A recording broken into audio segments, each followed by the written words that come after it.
Después de una noche de concierto con sus amigas, Kate Moore, una modelo adolescente de 17 años, se encuentra viendo Rambo con dos desconocidos que encontró camino a casa. Pero esta noche aparentemente normal esconde un secreto perturbador.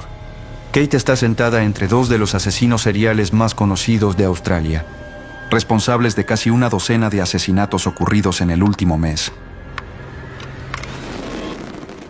Indefensa, sus atacantes la sujetaban frente al televisor, obligándola, con un cuchillo en la garganta, a mirar.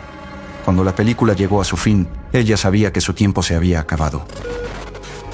Secuestrada, agredida y encadenada a una cama, Kate Moore estaba decidida a encontrar la manera de hacer que sus captores pagaran, aunque le costara la vida. Así que calculó que, si pasaba lo peor, ella se vengaría desde el más allá.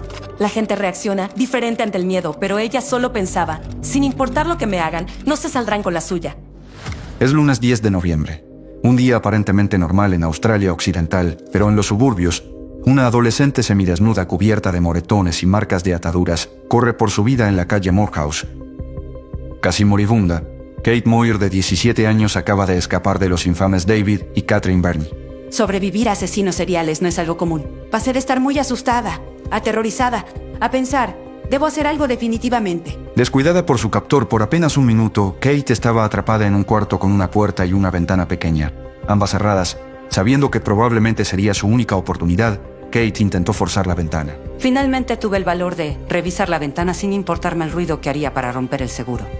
Después de saltar y caer violentamente sobre su cabeza, Kate quedó conmocionada y apenas pudo mantenerse en pie, pero pese al dolor logró caminar hasta la casa de al lado. Toqué la puerta y no había nadie. Estaba histérica. Lloro y también me río. Todo al mismo tiempo. Siguiente casa, no hay nadie. Siguiente casa, tampoco hay nadie. Corrí a su cerca trasera, la salté y entonces me atacó un perro negro. Mientras luchaba contra el perro detrás de la cerca, Kate no podía evitar imaginar a sus captores buscándola por la calle. Una vez que logró cruzar el patio trasero, notó a un hombre fumando un cigarro afuera de una tienda. Corriendo como nunca había corrido, Kate lo alcanzó en segundos. Corrí hacia él y le dije, me acaban de violar. Por favor, déjeme entrar y llame a la policía. ¿Pensaste que ella podría ir a buscarte? Por supuesto que lo pensé. Por eso dije, si viene una mujer y dice que tuvimos una pelea y que soy su hija, no le crea, por favor. Me acaban de violar. ¿Puede llamar a la policía? En la estación de policía local, la agente Laura Hancock estaba ansiosa por comenzar su primera semana como oficial de policía, pero se sorprendió cuando el sargento le dijo que sería responsable de tomar la declaración de una adolescente golpeada que recogieron en la calle. Cuando llevaron a Kate, entré a un estado de pánico, porque iba a ser la primera declaración que tomaría como oficial de policía, por así decirlo. Kate estaba alterada e insistía en que su historia era irrelevante, que la pareja que la secuestró eran asesinos seriales y que la policía debería estar buscándolos, no perdiendo el tiempo interrogándola. Obviamente, cuando conocí a Kate, me dijo que estaba casi segura de que habían más personas y que éstas habían muerto y que ella también moriría. Si no hubiera escapado, iba a morir. Fue muy enfática con eso. Después de calmarse, el tono de Kate cambió completamente. Ahora, hablando de manera casi estoica, trató de explicar su calvario lo mejor que pudo, pero algunos detalles no cuadraban. ¿Cómo había sido secuestrada? ¿Por qué no la asesinaron? ¿Por qué la dejaron sola? Mientras las preguntas se acumulaban, Hancock finalmente entendió por qué su sargento le pidió a ella, una novata completa, que entrevistara a Kate. Su superior pensaba que estaba mintiendo y no quería perder tiempo lidiando con ella. Cuando regresó con él con la declaración de Kate, su siguiente orden confirmó sus dudas. Nunca olvidaré esas palabras, créeme. He vivido con ellas por 30 años. Me dijeron que era una historia rara y que, pues, la acusara de hacer un reporte falso. A Hancock le encargaron acusar a Kate, pero no pudo evitar hacerle caso a su instinto, porque notó que ella estaba enfocada en el riesgo que corrían los demás. Eso era lo único que le preocupaba, los asesinos y la larga lista de víctimas que vinieron antes que ella. El enfoque era, estos son los culpables, ve por ellos. Escúchame bien, esta es mi historia. Aquí tienes el porqué, el cómo y el quién. Ve por ellos. En el centro de Perth, 30 días antes del escape de Kate, el detective Paul Ferguson recibió un expediente en su oficina. La estudiante de la Universidad de Perth, Mary Nielsen, ha desaparecido. Unos días después, otra chica, mucho más joven, se agregó a la ya inmensa fila de casos. Sue Candy, una niña. Solo una niña. Yo solo creí que era algo terrible, definitivamente. En medio de su investigación, le informaron a Ferguson que, aunque ninguna de las chicas había sido localizada físicamente, necesitaba dejar de investigarlas. Al parecer, ambas llamaron o enviaron cartas a sus padres diciéndoles que se habían escapado. Antes de que pudiera expresar sus dudas, otra persona desaparecida se agregó a su fila. Noylen Patterson estuvo condenada desde el inicio. Una pareja se acerca y le dice: «Oye, súbete al auto, te llevamos hasta la gasolinera». Ella nunca se bajó del auto. Abrumado por lo que empezaba a parecer una ola de secuestros, el detective Ferguson ni siquiera tuvo una semana para retomar la investigación, cuando una cuarta mujer desapareció. Denise Brown, de 21 años. Había estado en casa de una amiga en Culver y se había ido de ahí. Se dirigía a su casa y no había llegado todavía. Estaba relativamente seguro de que esto no era típico de Denise Brown y que ella había sido víctima de algo muy malo. Ferguson contactó a la madre de Denise y se sorprendió al saber que otra vez la víctima había llamado a un familiar después de su desaparición. La madre dijo que eso no era común en ella, que de quedarse en casa de una amiga sin duda la llamaría. Estaba muy preocupada por el hecho de que Denise había llamado a su amiga en Culver para decirle que pasaría la noche en casa de una amiga. Ahora convencido de que estaba surgiendo un patrón de comportamiento entre las víctimas, el detective envió al superintendente Vince Carish a entrevistar a un testigo ubicado cerca de donde Denise Brown fue vista por última vez. Le mostramos una foto a una mujer que estaba cruzando la calle donde la víctima número 4 había sido vista. La identificó como que había estado ahí, esperando un autobús a Fremantle. Fremantle, un pueblo portuario ubicado cerca de Perth, era usualmente un área tranquila, con una fuerza policial relativamente pequeña, pero ahora que sabía que este era el destino final de Denise Brown, Ferguson les informó que los visitaría más tarde ese día. Y al poco tiempo el sargento de la estación le regresó la llamada. Recibí una llamada por radio de Chris Cassidy, que era otro sargento en Fremantle en ese momento, para comentarme que estaban hablando con una jovencita y ella podría estar relacionada con el expediente de Denise Brown y que debería ir de inmediato a hablar con ella. De vuelta en la estación de Palmyra, tanto Kate como Hancock sintieron alivio al saber que otro investigador iría a visitarlos. Hasta ahora, parecía que solo Hancock le creía, pero cuando Ferguson llegó y empezó a interrogar a Kate sobre Denise Brown, ella supo que podía confiar en él. Empezó diciéndole el nombre de los culpables, una pareja que vivía en los suburbios de Palmyra, Catherine y David Burney. Les explicó por qué estaba convencida de que ellos eran responsables de la desaparición y asesinato de Denise. Durante su cautiverio, presenció la extraña reacción de Catherine cuando se encontró con el anuncio de persona desaparecida de Denise Brown en el periódico. Catherine y yo estábamos sentadas en el cuarto de lavado, y ahí estaba el periódico del lunes y había una foto de la cabeza de Denise Brown. Ella se rió y le dije, ¿cuál es la gracia? Y dijo, ¿crees que una chica grande como ella se puede cuidar sola? Pero por la foto no se sabría si era una chica grande. Así que supe con certeza que habían matado a Denise Brown. Ella se estaba riendo, como Sí, mencionaste. se estaba riendo. ¿Le preguntaste en ese momento? Claro que no. No quería morir. Solamente lo anoté. Mientras Ferguson trataba de armar lo que le había pasado a Denise Brown y a las otras chicas, pidió que le contaran toda la historia. 2 días atrás, Kate había ido en la noche con unas amigas a un concierto en el centro de Perth. Después del show, una de ellas la recogió y se fueron a casa de sus papás al otro lado de la ciudad. A mitad del camino, Kate les dijo que quedaba demasiado lejos y que prefería caminar lo que faltara ella sola. Después de un rato, una joven pareja que conducía un auto nuevo se detuvo y le ofreció llevarla. Sin ninguna razón para preocuparse, ella aceptó con gusto y se sentó en el asiento de atrás. Me llevaron a casa y ellos se quedaron afuera. Iba a bajarme del auto, pero la puerta no tenía manija. No podía abrir y me dijeron, abre por la ventana. Lo quise hacer, pero la ventana no tenía manivela. Y en ese preciso momento, David le sujetó la cabeza y la lanzó entre los 2 asientos delanteros. Luego Catherine sacó un cuchillo y se lo puso en la garganta. Después, apagaron el auto, le amarraron las manos y la cubrieron con una manta grande antes de marcharse. Les dije, ¿puedo preguntar? Y ellos dijeron, ¿qué? Les dije, ¿qué me van a hacer? ¿Me violarán? ¿Me van a asesinar? Y dicen, te violaremos si te portas bien. Yo no era la primera. Ya habían hecho esto antes. Eran buenos en eso. Solamente pensaba en que me iba a morir. Y en que no podía creer que me pasara eso. ¿Por qué había sido tan estúpida? Una vez que llegaron a su casa, la arrastraron al interior. Catherine liberó a Kate de las ataduras y le pidió que se desvistiera. Entonces David metió toda su ropa en bolsas de plástico y las etiquetó con su nombre completo, edad y dirección. Fue en este punto que Ferguson empezó a entender que los Burney no eran del mismo tipo de criminales que la mayoría. El propósito de esas acciones era asegurar que no quedara evidencia en la casa para decir, bueno, esta prenda pertenece a esta víctima. Ahora deshagámonos de eso. Después de esto, los captores de Kate pusieron la película Rambo de 1982. Con un cuchillo en su garganta, la pareja le preguntó todo sobre su vida, sobre su familia y su novio. Pero Kate no se dejó engañar. Entendió que estaban haciendo una lista de personas que podrían buscarla después de su muerte. Tristemente, esto no era nada comparado con lo que estaba a punto de pasarle. Hablé con ellos por 2 horas antes de la primera violación y eso fue pura tortura mental. Me hizo bailar frente a él Romeo y Julieta. Lloré mientras bailaba y terminé siendo violada alrededor de las 12:30 de la noche. Y ella solo se sentó en una silla y miró. Ellos colocaron 4 cadenas en los postes de una cama pequeña. Me encadenaron de manos y pies a cada poste, tobillo y mano en el poste del mismo lado, y así sucesivamente. Y me violaron otra vez. Lloré mientras me violaban. Después de la segunda violación, David sacó unas esposas y entonces sujetó su tobillo con el de Kate. Me dio unas pastillas para dormir. Me dijo que las tomara y que me durmiera, pero solo las escondí debajo de la lengua. Después las escupí y las escondí bajo el colchón. Toda la noche pensé, estoy en una pesadilla. Paralizada por el miedo, Kate estaba convencida de que si se dormía, nunca despertaría. Así que decidió que era mejor planear. Durante la noche anterior, Catherine se la pasó burlándose de las otras chicas, diciéndoles apodos y riéndose a carcajadas. A Kate le tomó un minuto darse cuenta de que la gente de la que hablaba quizás eran sus víctimas anteriores. Esto la llevó a pensar que probablemente la asesinarían durante el día siguiente. Pero tenía una idea, no un plan de escape per se, sino más bien una manera de asegurar que eventualmente pudiera vengarse de ellos, incluso en la muerte. La gente reacciona diferente ante el miedo, pero su actitud era, no se podrán salir con la suya sin importar lo que terminen haciéndome. Así que mentalmente hizo sus cálculos para que aunque pasara lo peor, pudiera vengarse desde el más allá. Sí, alguien va a saber, se van a enterar, lo sé. A la mañana siguiente, David quitó las esposas antes de irse al trabajo, y Catherine llevó a Kate de vuelta a la sala.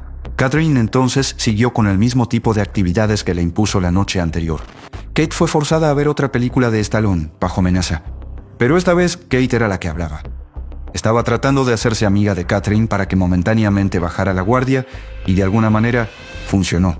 Cada vez que apartaba los ojos de ella, aprovechaba la oportunidad para seguir con su plan. Sabes bien que vas a morir, pero aún así no quieres reconocerlo. No te derrotas.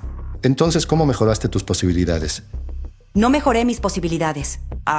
Lo que sí hice fue dejar evidencia por todos lados para que cuando muriera supieran que yo era una de las desaparecidas. Decidí ocultar mi labial en el puff y un paquete de cigarrillos en el techo, subiéndome en el respaldo del sofá para que mis papás supieran que no me había escapado de casa, que esa pareja era la culpable. Catherine obligó a Kate a llamar a sus padres y contarles una historia falsa, al igual que hizo con todas sus víctimas anteriores. Durante todo ese tiempo, Catherine no se dio cuenta de las acciones de Kate y, eventualmente, las circunstancias la llevaron a encerrarla nuevamente en el cuarto, sin encadenarla a la cama. Fui bastante obediente, también muy amable. Y me pareció que pude hacerme su amiga lo suficiente. Me dijo que fuera a la habitación, que me callara y no dijera nada, o me mataría. Y es aquí donde la historia de Kate regresa al plan de escape. Ella forzó el seguro de la ventana y corrió por su vida de patio en patio, hasta que finalmente encontró a alguien que llamara a la policía. Hancock se sintió frustrada por la reacción inicial de su sargento, pero una vez que la historia le quedó clara a Ferguson y a Cassidy, cruzaron la experiencia de Kate con las de las otras víctimas. En ese momento nos dimos cuenta de todo lo que nos había dicho y estábamos totalmente convencidos de que durante todo ese tiempo nos había dicho la verdad, seguros de que no era una historia inventada. Inmediatamente, Cassidy y Hancock salieron de la estación, mientras un grupo de oficiales iba detrás de ellos. Se llevó a Kate y siguió interrogándola en el auto. Fue en ese momento cuando le hice la pregunta obvia: ¿podrías identificar la casa? Y me respondió: yo creo que sí, no se encuentra muy lejos de aquí. Kate estaba en el asiento trasero, así que condujimos a este lugar y cuando vio la casa, rápidamente se agachó y comenzó a llorar inconsolable. Una vez en la escena, Catherine aparentemente había desocupado la casa. Entonces, los 3 oficiales se separaron y empezaron a tocar puertas buscando un testigo. Ferguson pudo localizar a Sandy Holloway, la vecina de la casa de enfrente de la de los Burney. La jovencita se escapó por esa ventana de ahí enfrente y corrió prácticamente casi desnuda. Ella no traía nada puesto. Corrió directo y subió por el callejón. Esa fue información suficiente para conseguir una orden que nos permitiera registrar el lugar. Sin más aviso, la policía de Palmyra derrumbó la puerta de la casa y comenzó a registrarla por completo. Se encontró todo lo que Kate describió. El labial estaba debajo del puff, el paquete de cigarros estaba en el techo y la película de Rocky todavía en la videocasetera. Mencionó que le habían dado una pastilla para dormir que escupió. Esa pastilla era un hecho real. La encontramos en el piso de la habitación. Dijo que había estado encadenada y que habían utilizado unos candados y estos tenían unos números. Precisamente encontramos unas cadenas y unos candados con números. Mientras la policía investigaba, Catherine Burney regresó a la escena con bolsas de productos de limpieza en las manos. Cuando vio a los oficiales, comenzó a correr, provocando que la persiguieran. Pero de inmediato, la capturaron y la llevaron de vuelta a la casa.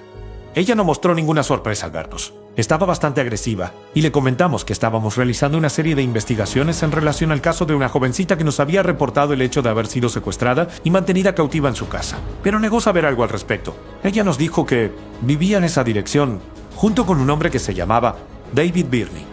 David Birney trabajaba en un deshuesadero y mandaron a un par de personas a hablar con él con la intención de llevarlo a la oficina. Ya bajo custodia, la pareja fue separada. David fue enviado a Perth con Ferguson y Vince, mientras que Catherine se quedó con Cassidy y Hancock en Palmyra. Mientras Ferguson entrevistaba a David, notó lo débil y frágil que se comportaba, algo que el superintendente Vince Carriage captó enseguida. Y bueno, entonces él me miró y luego vio a Vince y dijo, ¿puedo hablar con Kathy? Cuando dijo eso, pensé que, ya sabes, está al borde. Buscaba la confirmación de ella para poder seguir adelante. Vince, que estaba detrás de mí, miró hacia David y dijo, vamos David, vamos. ¿Cuántas hay?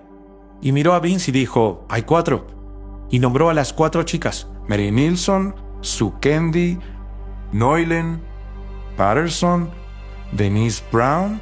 De vuelta en Palmyra, Cassidy se enfrentaba a una barrera gigante. Catherine conocía sus derechos y se negó a hablar sin la presencia de su abogado. Pero esto solamente duró hasta que fue informada sobre los avances logrados con David en Perth. En un intento de limpiar su nombre y arrastrar el de David por el lodo, Catherine comenzó a hablar. Y a partir de ese momento, fue como si se rompiera la presa. Empezó a contarnos toda la historia, dirigiéndonos a cada uno de los cuerpos y narrándonos quiénes eran. Pero los detectives sabían que mentía. Gracias a Kate tenían todos sus crímenes en el expediente. Sabían que ella era quien elegía a las víctimas, quien le daba órdenes a David durante los ataques y que tomaba notas de las reacciones de sus víctimas mientras su compañero las violaba. No hay duda alguna. Kathy Birney era la titiritera. David Birney era el títere. Kathy Birney orquestó y controló toda esa situación. Con las confesiones en la mano, la policía ahora dirigió su atención hacia las primeras 4 víctimas. Guiados por la pareja, se dirigieron a Glen Eagle, una pequeña área boscosa ubicada entre una parada de camiones y un lugar de picnic familiar. Giramos a la izquierda donde nos dijo que nos dirigiéramos y dijo, bueno, deténganse ahí. Hay un tronco por allá. Detrás de ese tronco se encuentra el cuerpo de Sue Kendi. En la misma área, David llevó a la policía hasta los cuerpos de Mary Nilsson y Denise Brown. Cuando preguntaron por Noel Patterson, Catherine intervino. Entonces Kathy fue la primera persona en mostrarnos la tumba de Noylen. De hecho, cuando se acercó a la tumba, ella simplemente le escupió. Al siguiente mes, tanto David como Catherine fueron sentenciados a cadena perpetua sin libertad condicional. Pero aún después de su encarcelamiento, algo no estaba bien. Ferguson y la policía de Perth reabrieron varios casos sin resolver, en un intento de comparar la información que tenían con el modus operandi de los asesinos. Bueno, estoy convencido de que ciertamente David estuvo involucrado en la muerte de varias otras mujeres jóvenes. Creo que Kathy tiene absoluto conocimiento de todas esas muertes, en caso de que no haya estado involucrada en ellas. 3 casos en particular, uno que involucraba a una niña de apenas 12 años, resurgieron como probablemente cometidos por David, Catherine o ambos. Creo que fueron Cheryl, Renwick, Barbara Whiston, Lisa Mott. Te diré algo, el que me afecta más profundamente es el de Lisa Mott. Para mí, esa cantidad de evidencia circunstancial es preocupante. Me preocupa. En 2003, la mitad de las posibilidades de la policía de descubrir qué pasó con las 3 presuntas víctimas desapareció con David Birney. A las 4 de la mañana, David Birney, de 54 años, fue encontrado muerto en su celda de custodia protectiva especializada. En 2016, Catherine se convirtió en la reclusa con más tiempo cumplido en prisión en Australia Occidental. Después de 30 años tras las rejas, su cuarta apelación por liberación estaba por llevarse a cabo. Como inspector, Paul Ferguson no tiene una opinión. Le toca al sistema actuar y decidir en el caso de la forma en que corresponde. Paul Ferguson, el hombre, se horrorizaría si esa mujer fuera liberada y se integrara a la sociedad. La ley en Australia Occidental establece que después de 20 años en prisión, todos los criminales tienen acceso a una oportunidad de libertad condicional cada 3 años. Entonces, como la única sobreviviente, Kate tuvo que testificar contra Catherine repetidamente. Esta exposición forzada llevó a Kate a revivir su trauma públicamente, en muchas ocasiones, situación que no le desearía absolutamente a nadie. Así que decidió tomar una posición contra el sistema. Escribió Dead Girl Walking, un próximo libro que relata su experiencia, y se convirtió en defensora de las víctimas de crímenes violentos. A través de su trabajo incansable, logró reformar el sistema de libertad condicional de Australia. En 2018, un miembro del Parlamento introdujo un proyecto de ley que le dio crédito a Kate por su trabajo. Esta nueva ley hizo que los criminales acusados de 3 o más asesinatos en un solo juicio no fueran elegibles para libertad condicional. Katy Bernie, perdiste tu derecho a salir por esa puerta porque esas pobres chicas no se merecían lo que les hiciste. No lo merecían. Hasta el día de hoy, Ferguson y muchos otros creen que sin la rapidez mental, la valentía y la determinación de Kate, los Bernie habrían asesinado a muchas más chicas en las siguientes semanas. Katie Muir salvó las vidas de jóvenes desconocidas. En 2016, el equipo de 7 News reunió a Kate y a Hancock por primera vez en 20 años. ¿Qué tipo de vínculo es el que tienen? Bueno, yo pienso que el vínculo es que... Vivimos una experiencia bastante traumática juntas. Y eso Sí. te hace muy cercana. Pero lo logramos. Así lo es. hicimos. Estás a salvo. Es cierto. Y estás aquí hoy. Ella todavía se preocupa, Sí, ¿sabes? todavía lo ¿Te hago. preocupas por ella? Así es. Sí. Para la ahora jubilada oficial de policía, el camino de Kate es un ejemplo brillante de cómo el destino de una persona no debe estar definido por experiencias pasadas y que con pura determinación cualquiera puede hacer del mundo un lugar mejor. Ha sido un proceso catártico para mí. Creo que de lo malo puede salir algo bueno. Un detective preguntándome qué había hecho. La voz que acaban de escuchar es de Ashley Wallace. El audio